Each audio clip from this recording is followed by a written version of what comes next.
সাধারণ শিক্ষককে সিট থেকে বহিষ্কার করা আর হলো এদের শাস্তি হলো গলাহমান গেড়ে পাথর মারা। তাহলে এরা শিক্ষা পাবে এবং কি মেয়ে আর ছাত্রীর তফাৎটা বুঝবে। তুমি এটার দিকে এখনই দেখবা। ওই ভিডিওটা আমাকে 3-4 মিনিট একটা ভিডিও পড়ে দেখাইছে। আমার হাত টাচ করা শুরু, পাশে এসে বসতো, এসে ঘাড়ের উপর হাত রাখতো। আর এগুলো করার পর সে বলতো যে আমি তো তোমার বাবার মতো, আমি তো কোনোদিন খারাপ কাজ কিছু করতে পারি না, আমি যা করতেছি তা ভালোই, এগুলো খারাপ কিছু না, তুমি মাইন্ড করো না। সে আমাদের স্কুলের math teacher, senior math teacher Murad Hossain Sarkar. তো ক্লাস 6-এর ফার্স্টের দিক থেকে আমি ওনার কাছে পড়ি। প্রথম দিক থেকে ওনার কাছে 3 জন পড়তো, আমি একজন ছিলাম। তো উনি ফার্স্ট দিন থেকে একটা ম্যানিপুলেটিভ কথা বলতো, সেটা হচ্ছে সে আমাদের বাবার মতো, আমি তার মেয়ে, তার মেয়ের নাম আর আমার নাম নাকি সেম, আর সে আমাকে অনেক আদর করে, আমি তার জন্য স্পেশাল, এরকম প্রত্যেকটা ক্লাসে প্রত্যেকটা দিন অলমোস্ট এই কথাটা বলতো সে। তো শুরুর দিক থেকে তেমন কিছু করেনি, প্রথম থেকে অনেক আমাদের আদর করতো, পড়াশোনা ভালো মতোই করাতো। কিন্তু আস্তে আস্তে একদিন সে আমাদেরকে আমার হাত টাচ করা শুরু করে। আমি সামনে বেঞ্চে বসতাম, তখন স্টুডেন্ট ছিল না, সো অবভিয়াসলি আমি সামনে বেঞ্চেই বসবো। সো সে আমার হাত টাচ করা শুরু করতো, এভাবে পাশে এসে বসতো, এসে ঘাড়ের উপর হাত রাখতো। আর এগুলো করার পর সে বলতো যে আমি তো তোমার বাবার মতো, আমি তো কোনোদিন খারাপ কাজ কিছু করতে পারি না, আমি যা করতেছি তা ভালোই, এগুলো খারাপ কিছু না, তুমি মাইন্ড করো না, এগুলো সবসময় বলতো। পরে একদিন এরকম করতে করতে একদিন সে হঠাৎ করে আমাকে তার ল্যাপটপ দেখায়, ল্যাপটপে পর্ন ছিল। তো ফার্স্টে আমি 6-এ পড়তাম, অবভিয়াসলি আমার বোঝার কিছু ছিল না যে ওটা কী ছিল, আমি বুঝিনি। সো সে আমাকে দেখাইছে, ফার্স্টে আমি একটু আন্দাজ করতে পারতেছিলাম যে ওটা খারাপ কিছু, সো আমি তাকাইনি। সে আমাকে বলতেছে যে তুমি এটার দিকে তাকাও, পরে আমি বলছি সরি স্যার, আমি তাকাতে পারবো না। সে আমাকে পরে ফোর্স করলো যে তুমি এটার দিকে এখনই দেখবা। পরে আমি দেখলাম 3-4 মিনিটের একটা ভিডিও, সে আমাকে পুরা জিনিসটা দেখাইছে। দেখানোর পর সে আমাকে বলে যে নিজেকে কন্ট্রোলে রাখতে হবে, তুমি নিজেকে কন্ট্রোলে রাখবা, সবসময় বাজেভাবে তাকাতো। আর ওই ভিডিওটা আমাকে 3-4 মিনিট একটা ভিডিও পরে দেখাইছে। দেখানোর পর সে হঠাৎ করে আমাকে বলে যে যাও বাসে চলে যাও, রাগ নিয়ে বলছে।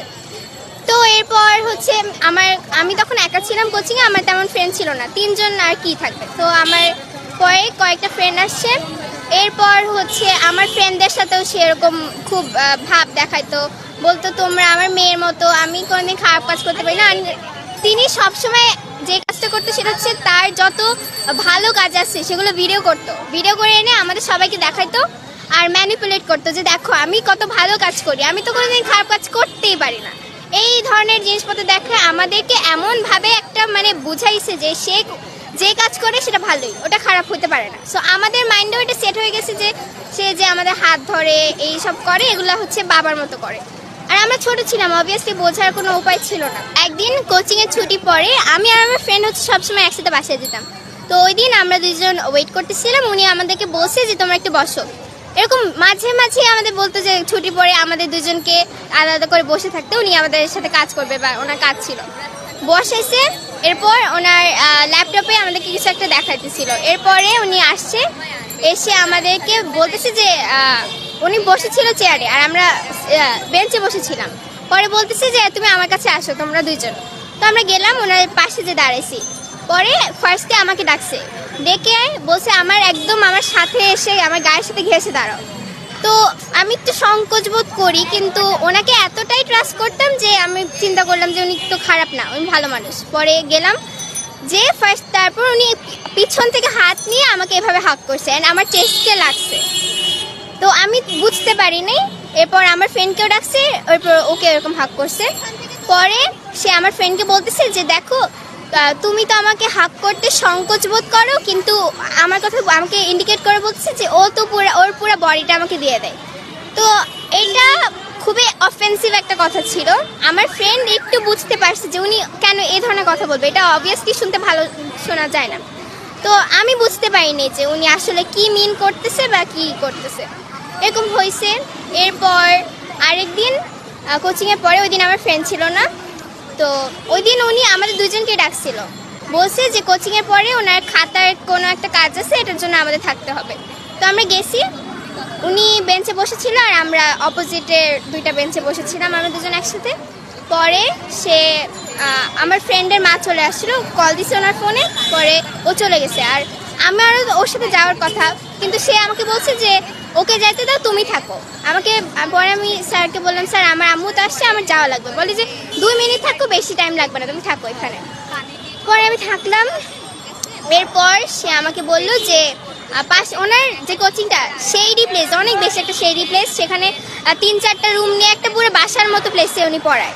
কেউ দেখলে বুঝবেও না যে এটা কোচিং সেন্টার। তো ওখানে 3টা রুম ছিল। ওনার যেখানে কোচিং করাতো তার পাশের রুমটাতে আমাকে যেতে বলছে, যে সে বলছে ওই রুমটা অন্ধকার ছিল, বলছে ওই রুমে যাও। আমার কাঁধে ব্যাগ ছিল। পরে আমি ওনাকে জিজ্ঞেস করছি যে কেন ওখানে যাওয়া লাগবে।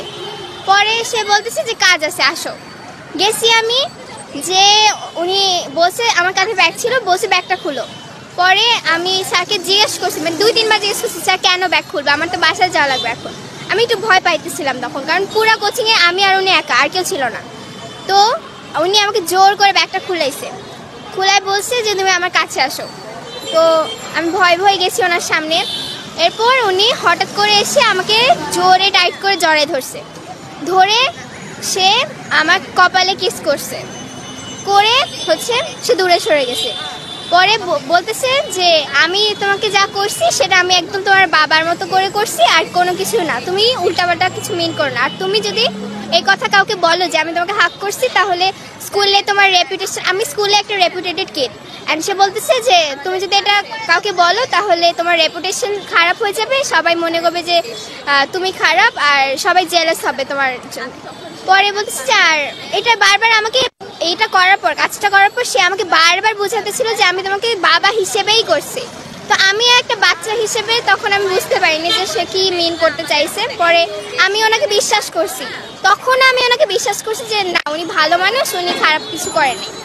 এরপর আরেকদিন কি করছে, কোচিংয়ের শেষে, এরকম ওই দিনও আমি একা ছিলাম, ওই রুমটাতে আবার আমাকে নিছে, আবার বলছে যে কাছে আসো। ওই দিন গেছি, পরে উনি টান দিয়ে আমার মাস্ক খুলছে, খুলে সে আমাকে লিপ কিস করছে জোর করে।